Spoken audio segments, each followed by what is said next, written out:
Class 10 असी करते पे चैप्टर 8 ट्रिग्नोमैट्री ये 8.1 तो 8.2 एक्सरसाइज असी कर चुके हाँ बेटा। ट्रू फाल्स रेंदे ही 8.1 दे ते 2 दे।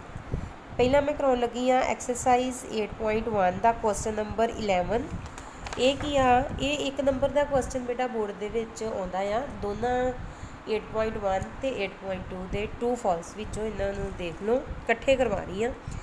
State whether the following are true और फाल्स कहता दसो कि जेडे नीचे स्टेटमेंट्स दित्तियां आ ट्रू आ कि फाल्स आ।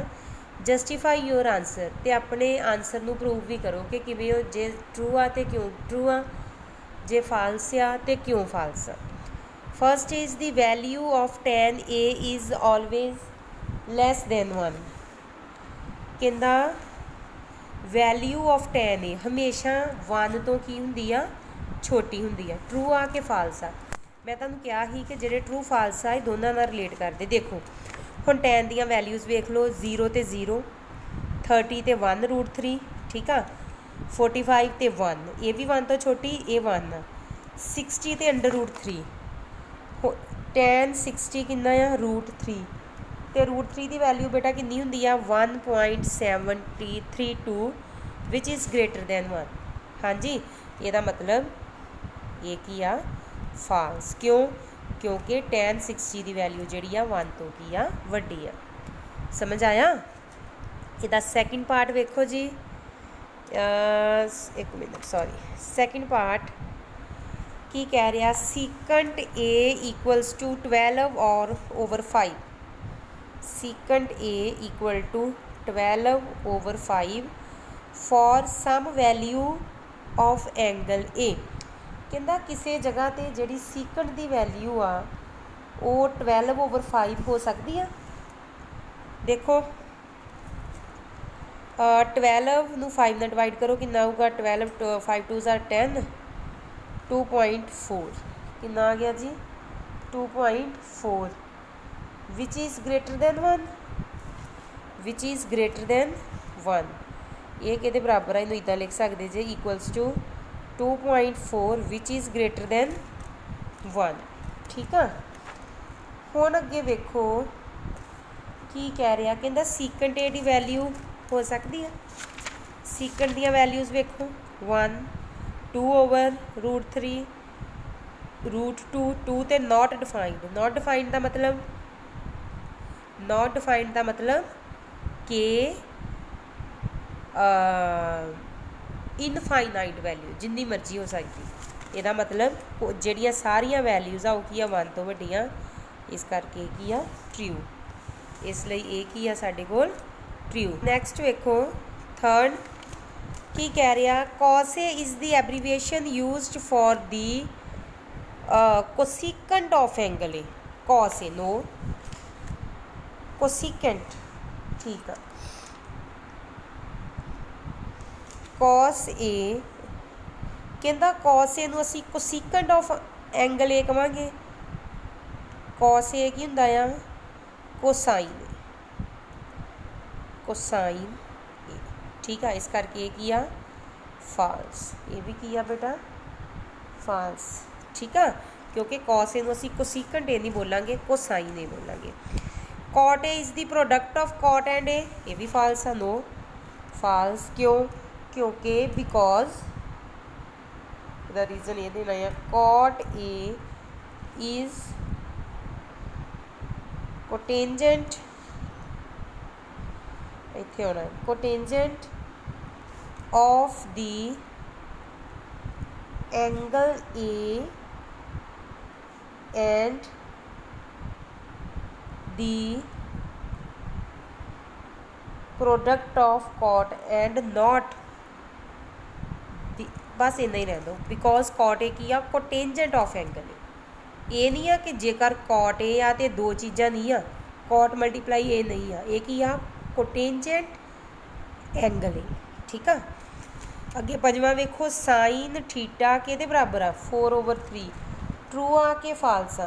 वेखो 4 नूं विच रख के 3 नाल डिवाइड करो 3 1 3 3 3 9 1.3 विच इज़ ग्रेटर दैन 1 हुण वेखो साइन की कोई वैल्यू 1 तो वड्डी हैगी आ 0 1/2 1/3 नहीं, इस करके की होगा फाल्स। क्यों फाल्स होगा?